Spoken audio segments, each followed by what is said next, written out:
전두환 전 대통령의 차남인 전재용 씨가 목회자가 되기 위해 신학대학원에 다니는 것으로 알려졌다. 전 씨는 2021학년도 백석대 신학대학원 목회학 석사과정에 지난달 4일 합격했다. 당시 입학 면접관은 이렇게 회상했다. 이름과 얼굴을 보고 전 대통령의 아들이라는 사실을 알았습니다. 목회자의 소명을 발견하고 백석대를 선택했다는 전 씨의 답변이 진실해 보였습니다. 삶의 아픔이 있었기 때문인지 울먹이며 답하던 모습이 기억납니다.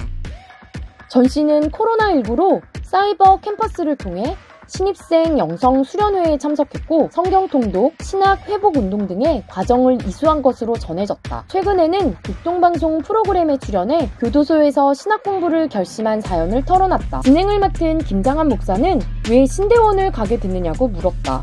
교도소 방에 앉아 창살 밖을 바라보는데 갑자기 찬송가 소리가 들렸습니다. 종교방에 있던 그분이 노래를 너무 못 불렀는데 저는 너무 눈물이 났습니다. 예배드리고 싶은 마음이 생겼고 결심하게 됐습니다. 전 씨는 2015년 거액의 탈세 혐의로 징역 3년에 집행유예 4년, 벌금 40억 원을 확정 판결받았다. 벌금 미납으로 2016년 7월부터 노역장에 유치됐는데 당시 벌금 미납분을 하루 400만 원으로 환산했을 때 황제 노역이란 사회적 비판이 일기도 했다. 전 씨는 교도소에서 찬양인도, 성가대, 예배 영상 제작으로 섬긴 것으로 알려졌다.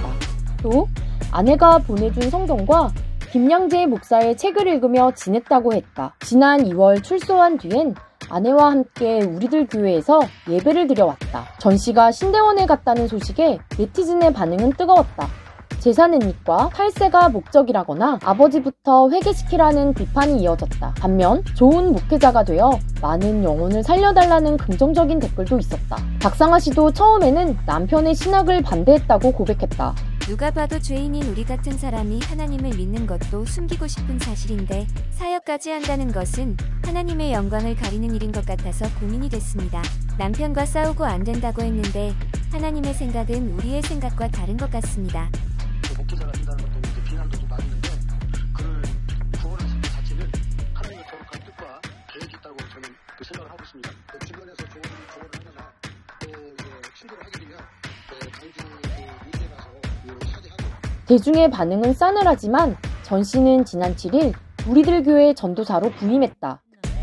아니 공부도 많이 하신 분이 어째 그렇게 말을 못하실 수가 있어요. 또 우리들 교회가 감당할 만하니까 보내셨다고 생각하지 않습니까? 우리들 교회가 감당할 수 있다고 우리가 되어서 우리가 기도함으로 모든 사람들에게 복음을 전하는 부부가 될 수 있도록 기도해 주시기를 바랍니다.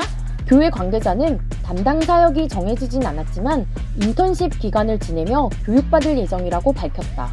전 씨는 첫 번째 기도 제목이 부모님의 구원이라고 했다.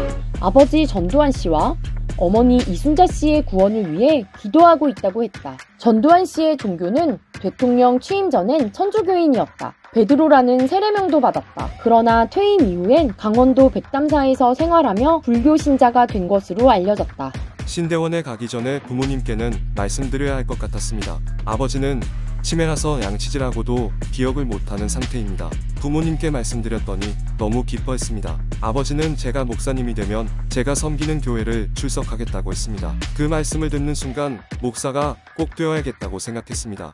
하나님의 주권 아래 하나님께서는 종을 부르시고 사명을 주신다. 하나님의 부르심에 순종하는 길은 자신의 죄인됨과 오직 은혜로만 구원받았음을 고백하는 자만이 갈 수 있는 자기 부정의 길이요 십자가의 길이다. 전재용 씨가 회개한 죄인으로 예수님처럼 십자가 길을 걸어가는 목회자가 되기를 두 손 모아 기도해본다. 목회자가 된 아들을 통해 전두환 씨도 하나님 앞에 지난 과오를 회개하고 고통당한 이들에게 진심으로 용서를 구하는 그날이 속히 오기를 기대해본다.